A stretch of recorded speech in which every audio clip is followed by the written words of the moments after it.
If you've ever dealt with chronic pain, fibromyalgia, or a body that seems to overreact to almost everything, sound, stress, a change in weather, here is something important. It's not random. It's not weakness. And it has roots deeper than most people have told you. When the nervous system goes through prolonged stress or trauma it couldn't fully process, it doesn't just move on. It stays partially activated as though the danger never fully passed. And that lingering activation feeds into something called central sensitization, where the nervous system's volume dial gets cranked so high that ordinary signals start registering as threats. A workout, a difficult conversation, they all land on a system that's already running at its limit.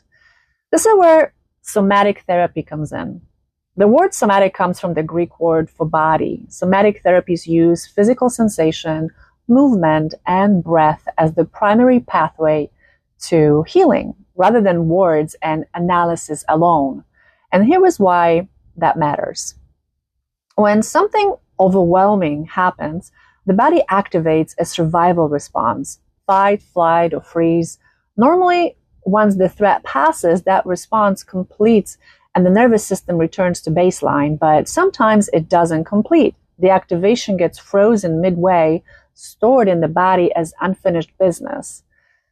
The event is over, but the body is still braced. Somatic therapy helps the nervous system complete that interrupted response, not by reliving what happened, but by gently creating the conditions for the body to finish what it couldn't before. One key tool is somatic tracking, simply turning attention inward and noticing. Where do I feel this? Is it tight, heavy, buzzing?